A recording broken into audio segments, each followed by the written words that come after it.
The Boys season 3. Okie dokie. Right. I, for the most part, love almost everything that happens in the show.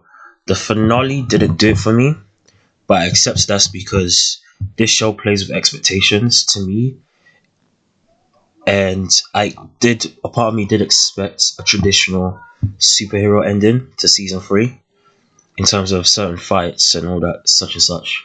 But for the most part, I really like this season. Um, and like I said, you can argue that the reason I didn't love it is only because I still have a certain a programmed like kind of superhero finale mindset when it comes to anything superhero. But this show is a kind of a satire and a commentary on that, as opposed to being just a superhero show.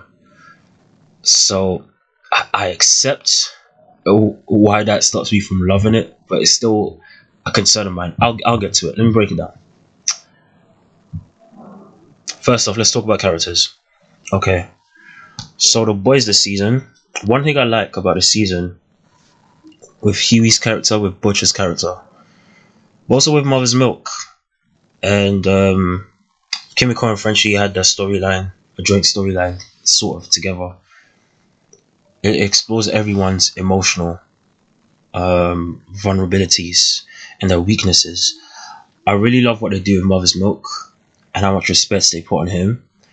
Um, by the way, he would make a great Luke Cage. I know people want those Marvel Netflix characters to return. I personally don't, but I accept that people do. He would make a great Luke Cage, the guy who plays Mother's Milk. I love how much they leaned into how his OCD and his temperament wavers a lot, even though he, like I've mentioned in my season 2 review, watch it, it's on the channel, probably be a link down below.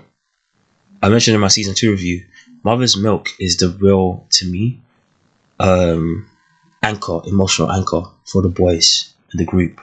He cares about everyone, apart from Butcher, arguably. As opposed to Huey in the season, who, yes, does have a good heart, but also has a dark side to him that wasn't acknowledged until this season, truly. And what I like about Mother's Milk by comparison is I feel like he always wants to do things in a principled way, and that makes him more pure of heart to me, and more of the what's the words that he uses? Canary, that's the word. Yeah, you can argue Kimiko and Frenchie are emotionally linked together. Butcher and Huey are emotionally linked together, but Mother's Milk cares about the group itself, and that's what distinguishes him. To me, he's the real canary. But that's more of a season 2. I mentioned that in season 2. Also, like I like what they do with his family situation. By the way, full spoilers. I don't care. I like what they do with his family situation and exploring the issues that will come with co-parenting and making the most of it and trying to be there for his daughter, despite the fact that it for both personal reasons in the show, but also personal reasons in his family history, he is not a fan of the way the stepdad moves, and rightly so, in my opinion. Boy, I've heard a theory that actually, you know what? No, let me not talk about the ex-wife. Okay, I imagine that the stepdad's presence was representing like the opposite of Mother's Milk. Mother's Milk seems like a great guy to us as an audience, but obviously he's a workaholic. He's a guy with OCD who probably didn't always put his family, being around his family first, and it led to his marriage unfortunately going away. But from our perspective, from my perspective, sorry, I just couldn't understand why that stepdad was around. He just seemed like a fool to me. It's just like, nah, I'm good. But he's the stepdad and that storyline with Mother's Milk. It served its purpose. and especially the way you see that stepdad get radicalized by views about Homelander.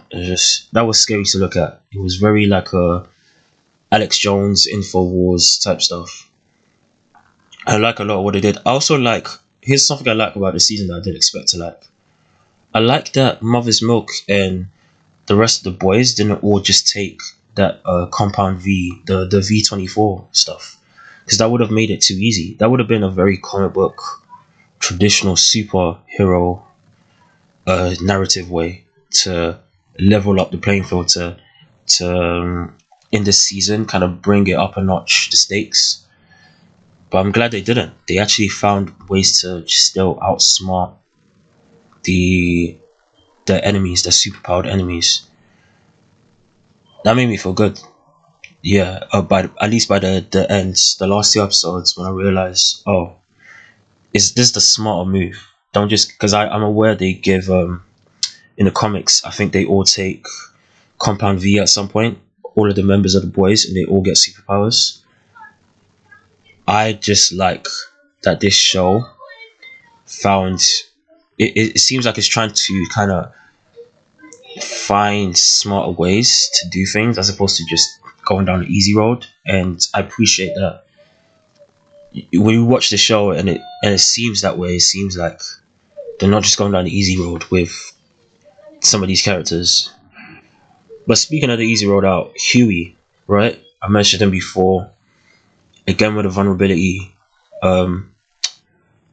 It's something that I've seen in like Peacemaker, in Cobra Kai especially, in certain other things that are blanking right now.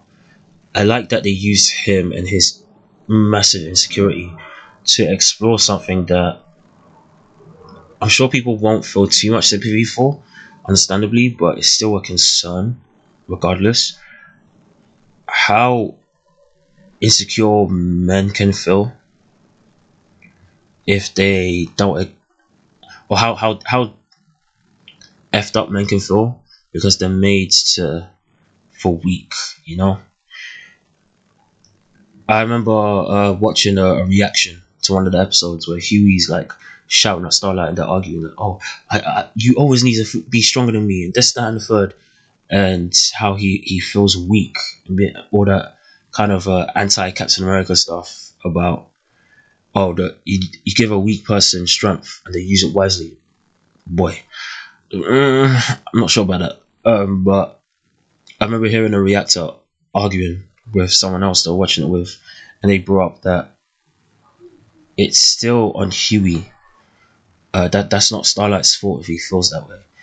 And this person was right, but what I feel like they were getting at with Huey was this idea that we have a massive culture that doesn't encourage men, myself first and foremost, to even want to acknowledge how that they have like kind of fucked up kind of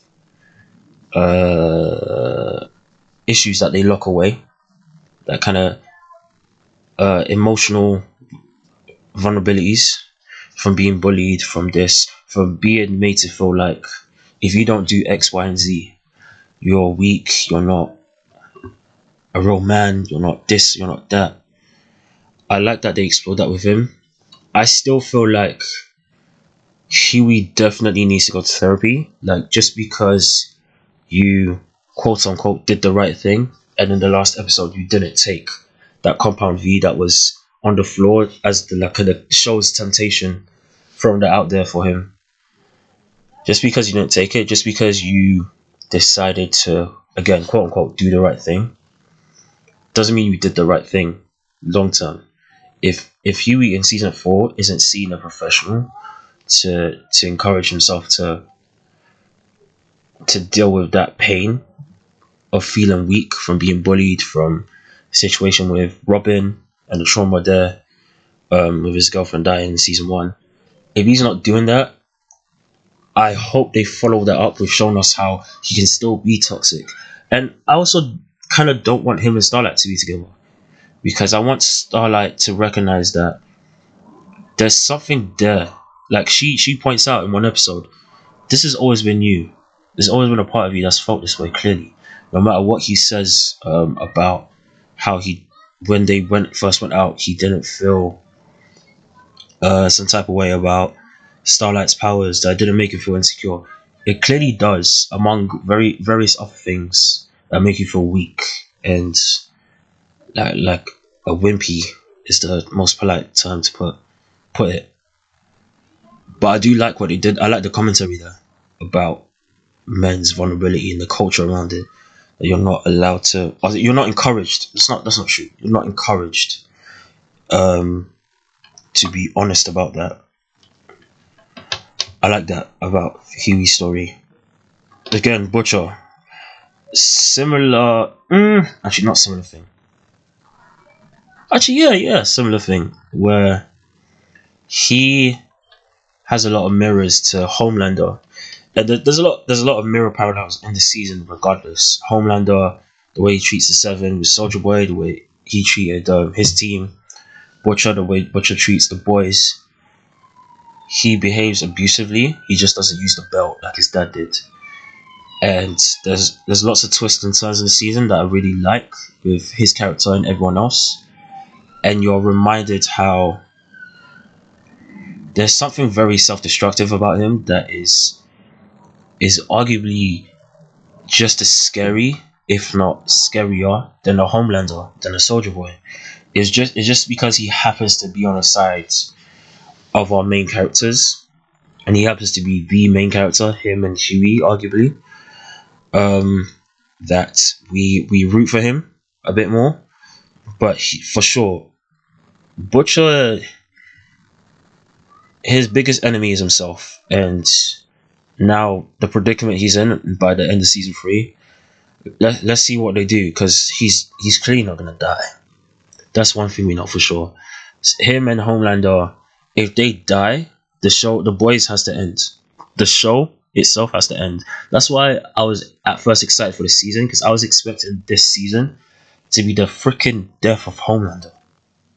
That's why I was like this. That's how much. Even though I look back and I understand how absurd that assumption is, I look back and I think, oh shoot, are they gonna kill Homelander? Because he is getting out of control, and he is a certain type of way.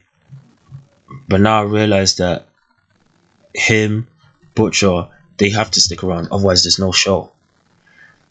And in order to do that, they have to keep reminding us why they are so interesting, even though they both have very destructive qualities. Of course, Homelander is not the same as Butcher, but in some ways they're very similar, and it's frightening to think about. Starlight's cool. Yeah, she's cool. I guess I like where she ends up. She becomes officially a part of the boys. I respect that. Kimiko also cool. I like that she comes to terms with her powers and who she is. Frenchie also, at first I didn't like his storyline with the gangsters and his past, but I get it. I get that. There's a scene with him and Mother's Milk that I love, where he points out, you know what, you're struggling with something, with who you really are, and it's because you just need to be honest with yourself about how much of an effed up person you are. He's talking to Mother's Milk, and the way Frenchie talks, it just comes across as kind of dry humor.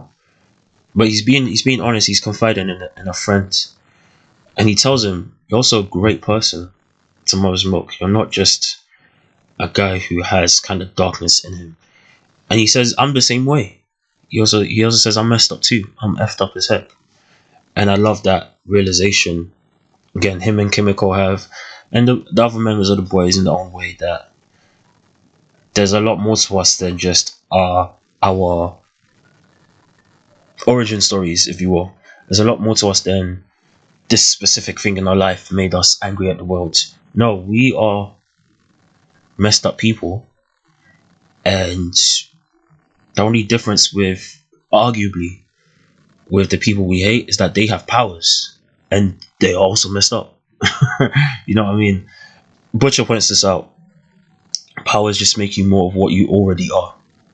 I think they say this in Falcon and Winter Soldier, but I don't care because I don't like that show. Yeah, I said what I said. Anywho, who else do I like? Gustavo was cool. Shout out to Giancarlo Esposito. A Train, or as I like to call him, Captain Sambo, is a bitch, and I'm glad this show kept calling him out. Oh, this is beautiful. If this show, I wonder, hats off to the show because I know the showrunner is Eric Kripke.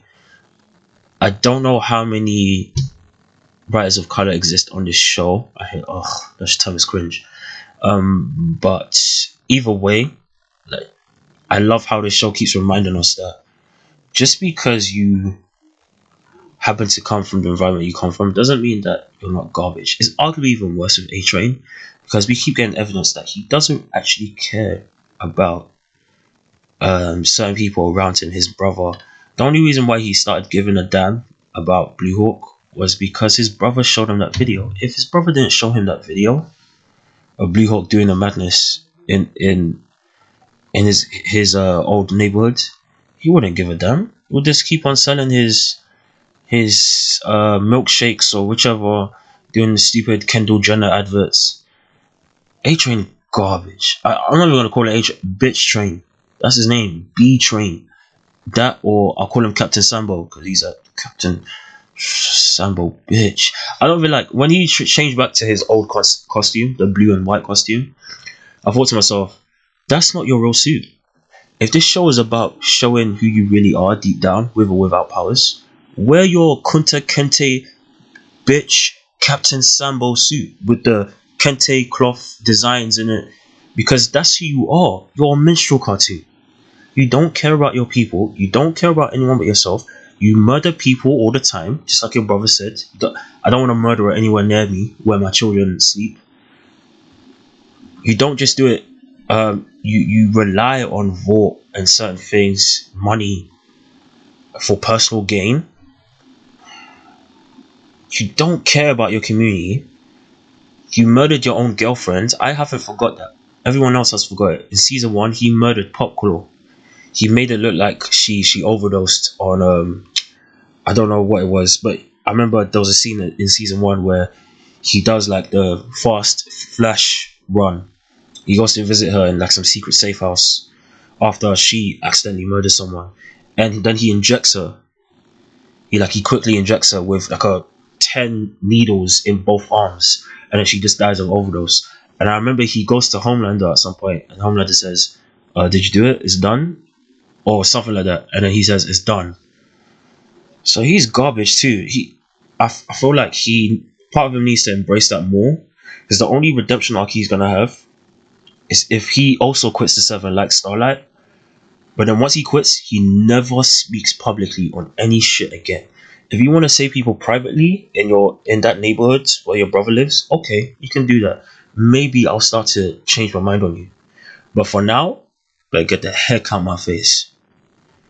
My guy, I'd rather invite flipping Huey to the cookout before you. You are a bitch. Bitch Train. Call him B Train or Captain Sambo. No A Train on this channel. I hate that brother.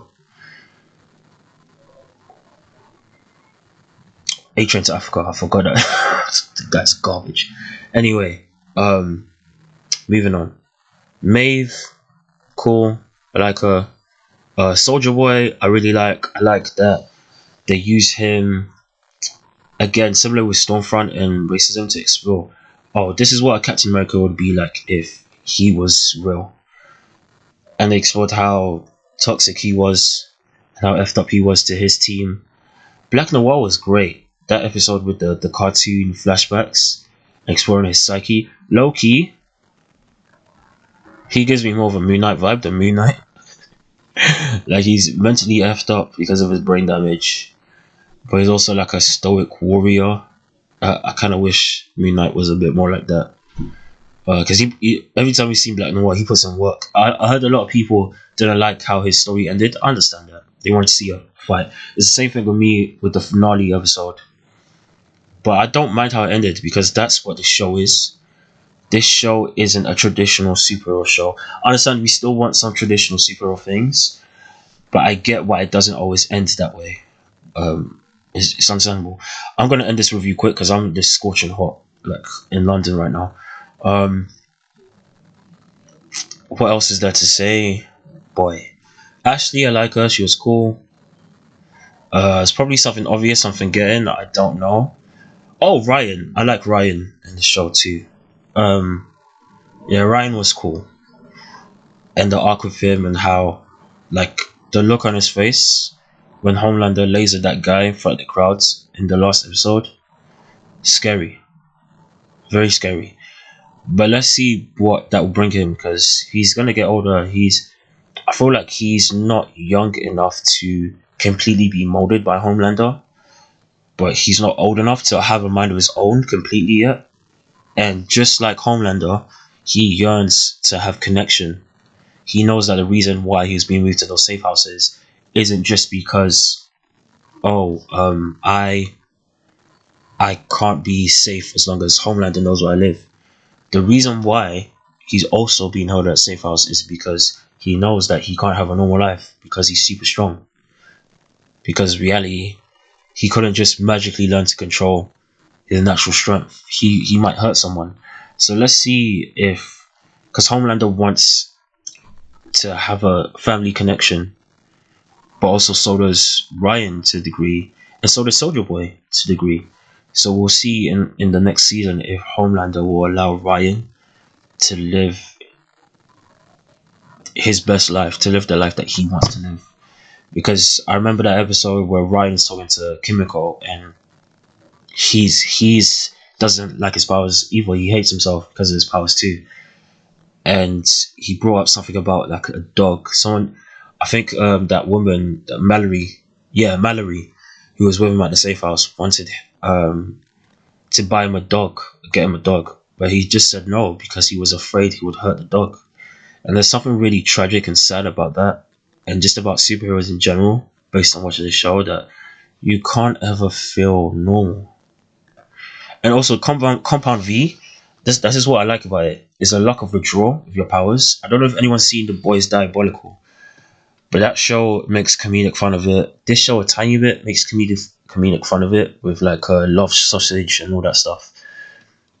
It's kind of horrifying, the thought of being a superpowered person. I know I speak for myself, but it's the thought of being that powerful, but in some cases not having complete control over it based on your physical limits as well as emotional control. That's a little scary to think about. And I like that this show, again, among other things, leaves us with that message. I love that passionately. I even like the there's a fly in my room, sorry. Okay, no worries, it's gone. I even like the idea that